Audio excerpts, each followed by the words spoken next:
We think primarily 90% of the time we think the same thoughts as we thought the day before. The challenge with that is the thought that you keep thinking over and over again becomes a belief. And nerve cells that fire together wire together. So the more nerve cells fire, the more they develop long-term relationships and the more hardwired they become. The more hardwired they become, the more automatic they are. The more automatic they are, the more unconscious they become. So the process of change really requires becoming conscious of your unconscious thoughts, which means just because you have that thought doesn't necessarily mean it's the truth.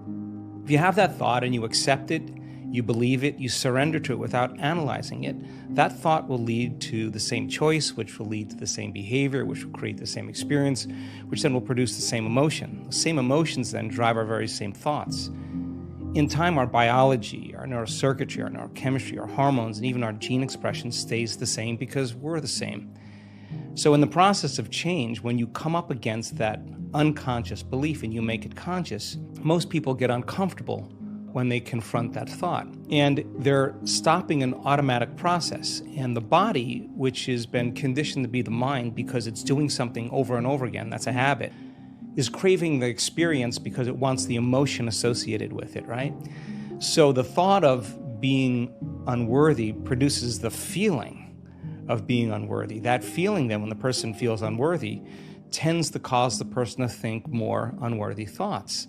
And it only takes a thought and a feeling, an image of yourself and an emotion, a stimulus and response, and you can condition the body to memorize that behavior and that emotional state better than the conscious mind. So the moment we inhibit that thought, or the moment we become conscious of it and we no longer accept it, there's a biological craving that takes place in the body because the body has been conditioned to be the mind. So the body starts influencing the mind to think more corresponding thoughts equal to that feeling. So here comes the assault.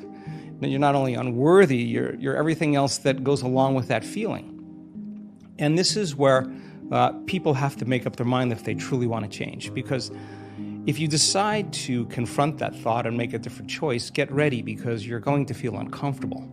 It's going to feel unfamiliar. And there's going to be some uncertainty because you're stepping out of familiar territory.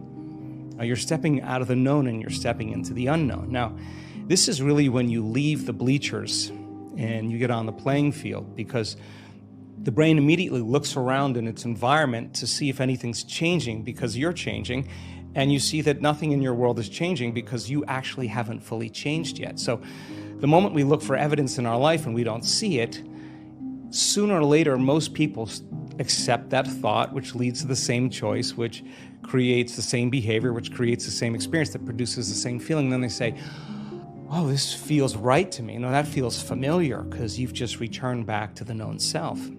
I think that when people truly want to make up their mind to change and they become so conscious of those unconscious thoughts, they would never go unconscious to them again. That's the moment the body is being reconditioned to a new mind. If you inhibit that choice, that leads to that habit or that behavior. A habit is when you've done something so many times, the body knows how to do it better than the brain. Now you're stopping the body from being on its automation, on autopilot. And if the body's craving the feeling of unworthiness and you're stopping the body from feeling that way, and you're aware in your life how you speak, you're aware in your life how you're feeling, and you're checking in, you're saying, do I really want to feel this way? That river of change where you're going from the old self to the new self. So it makes sense then. If those principles in biology work in that way, they could actually work in our favor. So if you said, okay, I'm going to sit down for a few minutes.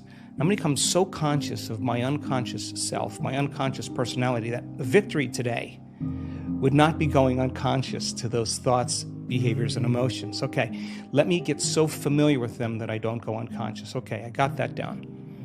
What thoughts do I want to fire and wire in my brain? And if a belief is a thought that you keep thinking over and over again, with intention and with attention, you'll switch on that prefrontal cortex and assign meaning to the act, installing new circuits in your brain. If you keep doing it over and over again, it becomes more hardwired, it becomes more automatic, and now you're installing a new belief that you are worthy of love, you are worthy of abundance, you are worthy to heal, whatever that is. That's the thought you do want to believe in.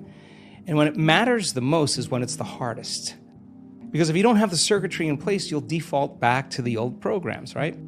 So then, if you said, how am I going to be in my Zoom calls today? How am I going to be in traffic today? How am I going to be with my ex, my coworkers? And you started thinking about and rehearsing how you were going to act in certain situations. The brain actually doesn't know the difference between the real-life experience and what you're imagining. The research on mental rehearsal shows that the brain will look like in time that it's already had the experience and it's vacant of the experience. Now, keep firing and wiring those circuits and you're going to begin to behave that way. So now you're installing circuitry now to use in your life to get your behaviors to match your intentions. How would it feel to feel worthy of love? How would it feel to be grateful for life? How would it feel to be worthy of abundance? And you said, I'm going to teach my body emotionally what this feels like before the manifestation of the event. You're not waiting for your life to change to feel worthy. You're actually changing your life by becoming worthy. You're generating abundance. You're generating love. You're creating an elevated emotion. Now, our data is so compelling because when you truly begin to elevate your emotional state, and you could really lock in, to those elevated emotions, your body is so objective that it actually believes that it's living in a whole new environment before the environment changes.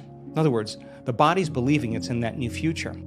And if the environment signals the gene, and it does, and the end product of an experience in the environment is an emotion, you're actually signaling genes ahead of the environment, and your body will begin to become conditioned to a new mind. Now think about this.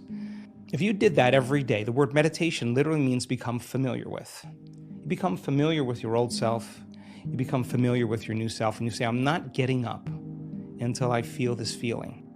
And then you'd say, I want to be able to bring this feeling up whenever I want. I'm going to keep remembering this feeling over and over again. It only takes a thought and a feeling, an image of the future and emotion, a stimulus and response, that you can condition your body to believe it's living in a whole new life. And when you feel the emotions of your future, something amazing happens.